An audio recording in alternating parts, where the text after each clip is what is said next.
మన ప్రభువును రక్షకుడైన యేసుక్రీస్తు వారి ప్రశస్తమైన నామానికి మీ అందరికీ వందనాలు, శుభాలు. అందరూ బాగున్నారమ్మా? దేవాదేవుడు మరొక నూతన దినం దయచేసిన దేవాదేవునికి వందనాలు చెల్లించుకుంటూ వాగ్దానం ధ్యానించుకుని ప్రార్థన చేసుకుని మన పనులు ప్రారంభించుకుందాం.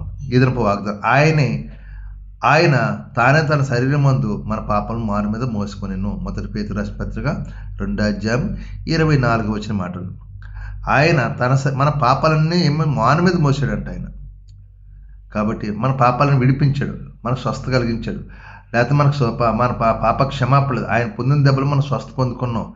మన పాప విషయంలో చనిపోయి నీతి విషయంలో తిరిగి బతికాడు. అలాగే మన పాపాల విషయంలో మనం కూడా చనిపోయి నీతి విషయంలో మన కొరకు ప్రాణం పెట్టిన ఏసీ నా మహిమాత్మని జీవించాలి తప్ప, ఆయన గణపరిచి బిడ్డలుగా, ఆయన మహింపరిచి బిడ్డలు ఉండాలి తప్ప ఆయన మన కృంగదీసి బిడ్డలుగా ఉండకూడదు. కాబట్టి ఆయన చిత్తం నెరవేర్చి, ఆయన ఇష్టం నెరవేర్చి, ఆయన వాక్యానుసార జీవితం జీవించినప్పుడు మనం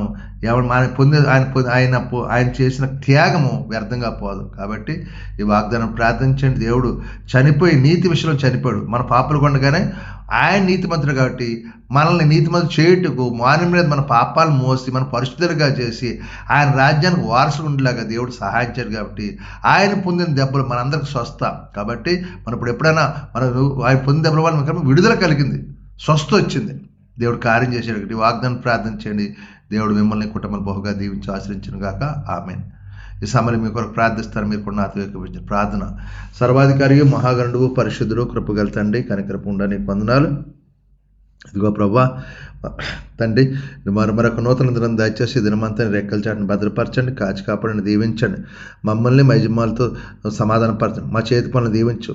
మా యజమానుల ద్వారా తోటి పని ఎక్కడ రాకుండా సహాయం, అందరితో సమాధానపరచండి. ఇదిగో మా రెక్కల కష్టార్జితాన్ని దీవించి మా కష్టార్జితం వ్యర్థంగా పోకుండా సహాయించండి. ఇంకో బలహీనంగా ముట్టండి, స్వస్థపర హాస్పిటల్ ఐసీలు ముట్టండి, స్వస్థపరచండి. కుటుంబ సమస్యలను బాధపడి విడుదల, అప్పులు బతకలను విడిపించండి. తాగుడు వ్యసనాలు దూరపరచండి. యవన కుమారు తల్లిదండ్రుల మాటలు లోబడి కృపదాచండి.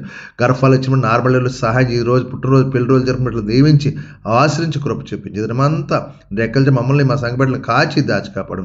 మీకే మహిమా ఘనత ప్రభావం పొందుకోండి. యేసు పరిశుద్ధం పడుతుంది తండ్రి. ఆమేన్. అందరికి వందనాలు. దేవుడు మిమ్మల్ని కుటుంబాన్ని దీవించడం గాక. ఆమేన్. ప్రభువు నామంలో ఈ వీడియో వీక్షించిన ప్రతి ఒక్కరికి జీసస్ స్వస్థత ప్రార్థనా మందిరం వారి ప్రత్యేక వందనాలు తెలియజేసుకుంటున్నాము. మరి ఇంకెన్నో సందేశాలు, వీడియోలు, సంఘ కార్యక్రమాలు మీకు అందుబాటులోకి రావడానికి పక్కనే ఉన్న సబ్స్క్రైబ్ బటన్ని ప్రెస్ చేసి బెల్ ఐకాన్ని కూడా ప్రెస్ చేయాల్సిందిగా కోరుకుంటున్నామండి.